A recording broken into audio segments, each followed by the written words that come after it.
اور سبحان اللہ کہ بخشش کی راہ مومنو آسان بنا لو، اپنے لیے نجات کا سامان بنا لو. ای کو کم کر دیں، آواز بڑھائیے گا. بخشش کی راہ مومنو آسان بنا لو، اپنے لیے نجات کا سامان بنا لو، اور دنیا کی کتابوں پہ نظر بعد میں رکھنا، بچوں کو پہلے حافظ قرآن بنا لو. دنیا کی کتابوں پہ نظر بعد میں رکھنا، بچوں کو پہلے حافظ قرآن بنا لو. حضرات، اللہ قرآن میں فرماتا ہے اقرأ بسم ربک الذی خلق، پڑھیے اپنے اس رب کے نام سے جس نے آپ کو پیدا فرمایا. حضرات، تو کیا سمجھتے ہیں تعلیم کتنی ضروری ہے؟ پڑھنا لکھنا کتنا ضروری ہے؟ شکشا کتنی ضروری ہے؟ اللہ ایک جگہ اور ارشاد فرماتا ہے قل هل یستوی الذین یعلمون والذین لا یعلمون، تم فرماؤ کیا برابر ہیں جاننے والے اور انجان؟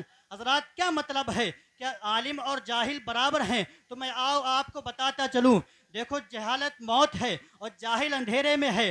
عالم کی جو زندگی ہوتی ہے، عالم نور والا ہے، اللہ اکبر. اور جو عالم کی زندگی ہوتی ہے، انسان جانتا ہے جس کے پاس میں تعلیم ہوتی ہے، جو انسان جانتا ہے کہ قرآن کے درس کیا ہے، کہ شریعت کا احکام کیا ہے، کہ قرآن نے ہم کو کون سا درس دیا ہے، وہ انسان اپنی زندگی اسلام کے دائرے میں گزار کے جاتا ہے. اے ملت کے نوجوانوں، اب آپ کہو گے مولانا ارے جہالت موت کیسے ہے؟ تو آئیے میں آپ کو مولا علی کی بارگاہ میں لے کے چلتا ہوں. مولا علی ارشاد فرماتے ہیں الناس موتا و اہل العلم احیاء. آپ فرماتے ہیں یعنی بے علم لوگ مردہ ہیں اور علم والے زندہ ہیں. اب آپ کہیں گے مولانا آپ نے اتنا بڑا دعویٰ کیسے کر دیا؟ ارے جو جاہل ہیں، جو بے علم لوگ ہیں، ارے وہ مردہ ہے. تب آپ مولا علی کے فرمان کو پڑھو. مولا علی فرماتے ہیں ارے بے علم انسان مردہ ہے اور علم والے زندہ ہے. آگے مولا علی ارشاد فرماتے ہیں ارے ردینا قسمت الجبار فینا لنا علم وللجہال مال.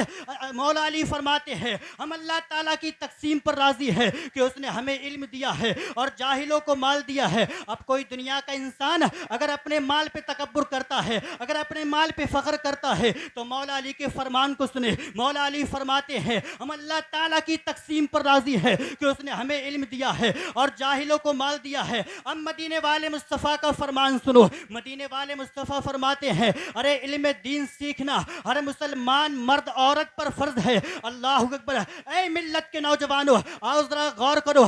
جس پیغمبر اسلام پہ سب سے پہلی وحی نازل ہوئی تھی تو نماز کے تعلق سے نہیں ہوئی تھی، روزے کے تعلق سے نہیں ہوئی تھی، حج و زکوٰۃ کے تعلق سے نہیں ہوئی تھی، بلکہ پڑھنے کے تعلق سے ہوئی تھی. میرا اللہ قرآن میں فرماتا ہے اقرأ بسم ربک الذی خلق. ارے پڑھیے اپنے اس رب کے نام سے جس نے آپ کو پیدا فرمایا ہے. آج ہمارا حال کیا ہو چکا ہے؟ آج دنیا کا یہ دستور بن چکا ہے جیسے ہی اسکول کا وقت قریب آتا ہے، ماں اپنے بچوں کو تیار کر کے اسکول میں پڑھنے کے لیے بھیجتی ہے، ماں اپنے بچوں کو تیار کر کے ارے کوچنگ میں پڑھنے کے لیے بھیجتی ہے. لیکن وہی ماں اپنے بچوں کو مسجد میں پڑھنے کے لیے نہیں بھیجتی ہے، وہی ماں اپنے بچوں کو مدرسہ جانے کے لیے نہیں کہتی ہے. اے ملت کے نوجوانوں، ارے سب سے پہلے اپنے بچوں کو قرآن کی تعلیم دے دو. ارے کہیں ایسا نہ ہو آپ کی یہی اولاد آپ کے لیے جہنم میں جانے کا سبب بن جائے گی. ارے آپ کہیں گے مولانا یہ ہماری اولاد ہے اور اس اولاد کے ہمارے اوپر کتنے احسان ہیں، آپ اتنا بڑا دعویٰ کیسے کر سکتے ہیں کہ ہماری اولاد ہم کو جہنم میں لے جائے گی؟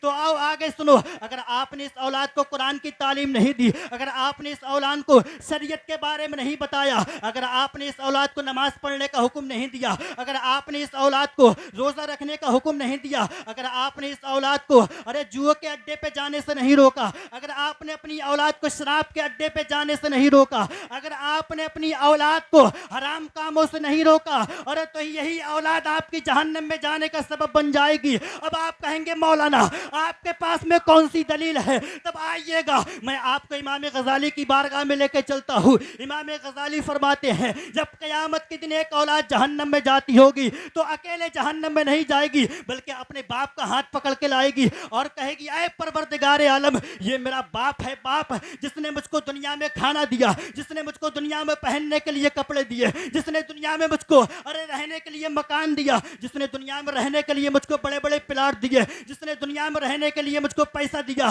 ارے زمین دی، سب کچھ دیا. لیکن اے پروردگار عالم، اس باپ نے مجھ کو قرآن کی تعلیم نہیں دی تھی، اس باپ نے مجھ کو حرام حلال کے بارے میں نہیں بتایا تھا،